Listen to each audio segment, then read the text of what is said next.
Hello friends, welcome to learn services. This is Ram Soni. आज हम discuss करेंगे हीट डोम के बारे में। हीट डोम एक ऐसी समस्या है जिसके कारण एज ऑफ नाउ कनाडा और यूएसए में कई सारे लोगों की मौत हो चुकी है। डेफिनेटली एक बहुत बड़ी प्रॉब्लम है। ग्लोबल वार्मिंग अपने आप में दुनिया में एक बड़ी समस्या है। हीट डोम उनमें से एक प्रमुख समस्या है। आइए इसके बारे में बात करते हैं, क्या क्या इशूज हैं। Let's talk about this one. Well देखिए, यहां पर न्यूज़पेपर ने प्रॉपर तरीके से दिखाया भी है extreme temperatures in Canada and USA. Well देखिए, यहां पर टेम्परेचर देखा है तो बहुत ही ज़्यादा बढ़ चुका है। एवरली देखा है तो टेम्परेचर 48 डिग्री सेंटीग्रेड टेम्परेचर इस रेंज में है। और आप सोचिए जहां पे टेम्परेचर इस रेंज में होगा वहां पे क्या समस्या पैदा हो सकती है। वेल देखिए, यहां पर हीट डोम के यदि आप समझना चाहें तो एक सिंपल सी लॉजिक समझें। मान लीजिए कोई स्विमिंग पूल है और इस स्विमिंग पूल जो आपके सामने दिख रहा है, इस स्विमिंग पूल में यदि आप देखें तो जहां जहां यहां पर लाइट लगी है, सोचिए वहां पर हीटर्स लगा दिए जाए। और हीटर को लगाने के बाद में यदि आप इसको यहां पर देखें कि जहां जहां हीटर लगा होगा वहां पॉसिबिलिटी होगी कि वहां टेम्परेचर जो है वहां पे जल्दी रेज हो जाएगा। क्योंकि वहां पे देखिए स्विमिंग पूल में पानी का मूवमेंट तो बहुत ज्यादा हो नहीं रहा है। मान लीजिए यहां पे स्विमिंग पूल में आपने हीटर लगा रखा है तो पानी का मूवमेंट तो यहां पे हो नहीं रहा। जहां जहां आपने हीटर लगा रखा है वहां वहां पानी जो है काफी तेज से गर्म होगा। और यदि कन्वेक्शन होता है मतलब पानी का फ्लो बना रहेगा तो यहां पे पानी इतना जल्दी गर्म नहीं होगा। लेकिन मान लीजिए पानी का फ्लो ही यहां पे चोक हो जाए और ये तो यहां जहां पे हीटर लगा रखा है आपने वहां पे टेम्परेचर बहुत ज्यादा रेज जाएगा। और ठीक वैसा ही फिनोमेना कुछ यहां पे है। तो हालांकि हीट डोम का फिनोमेना देखा जाए तो पैसिफिक ओशन में जो प्रशांत महासागर में यदि आप समझने की कोशिश करें, ये आपके सामने पैसिफिक ओशन है। यदि आप इसमें देखें, इसे बोलते हैं रिंग ऑफ द फायर। ये पूरा रीजन जो है रिंग ऑफ द फायर इसको बोलते हैं। तो यदि आप इसमें समझने की कोशिश करें तो यहां पर भी कुछ ऐसी समस्या हो जाती है। देखिए पैसिफिक ओशन की यदि हम बात करें तो पैसिफिक ओशन का जो वेस्टर्न पोर्शन है, वेस्टर्न पोर्शन की यदि हम बात करें मतलब जो वेस्टर्न पोर्शन है इधर वाला, ये जापान साइड का रीजन है और इधर साइड ईस्टर्न रीजन, इधर आपका अमेरिका वाला रीजन हो गया। तो यदि आप इसमें समझने की कोशिश करें इसमें तो यहां पर आमतौर पे ऐसा होता है कि जो वेस्टर्न पोर्शन होता है वहां पर टेम्परेचर यूजुअली ज्यादा होता है, ठीक है। और ईस्टर्न पोर्शन की बात करें, ईस्टर्न पैसिफिक ओशन की तरफ टेम्परेचर थोड़ी कम होता है। तो यहां पर क्या होता है, इससे स्ट्रॉन्ग टेम्परेचर ग्रेडियंट क्रिएट होता है। तो ये एक बड़ा समस्या है। प्रेशर डिफरेंस क्रिएट होता है तो यहां पर कई बार चीजें चोक कर जाती हैं। यदि मैं आपको अगले पिक्चर में दिखाऊं, let me show this one, next one.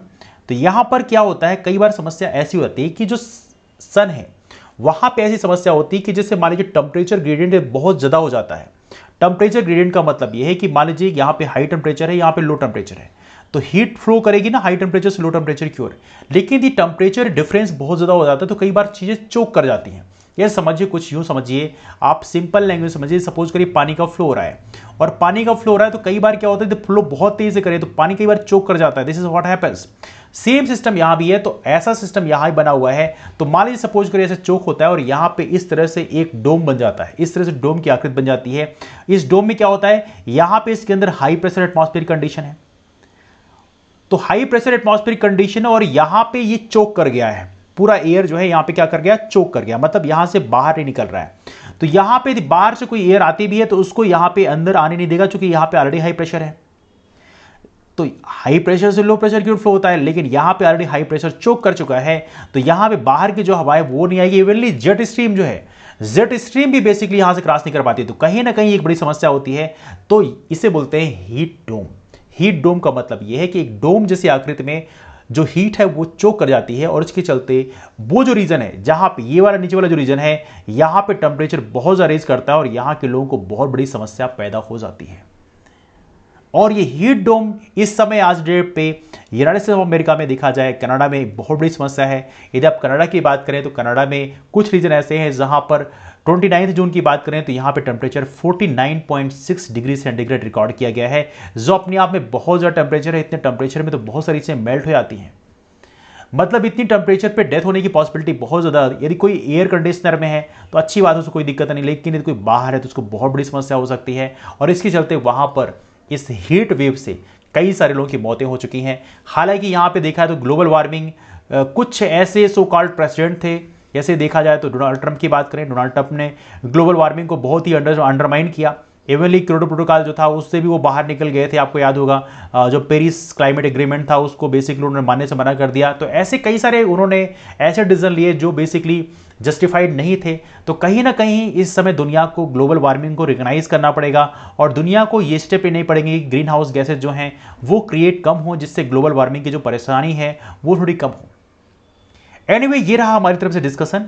यदि आपको लगता है कि आप कुछ सजेशन दे सकते हैं ग्लोबल वार्मिंग को कम करने के लिए, ऐसा क्या किया जाए ग्लोबल वार्मिंग कम हो पाए, तो आप नीचे कमेंट करके जरूर बताएं। तो मुलाकात करते हैं आप लोगों से अगला डिस्कशन में। तब तक के लिए bye bye and take care. और हाँ, जो नए फ्रेंड्स हैं वो लर्न सर्विसेज नाम का हमारा टेलीग्राम ग्रुप ज्वाइन कर सकते हैं।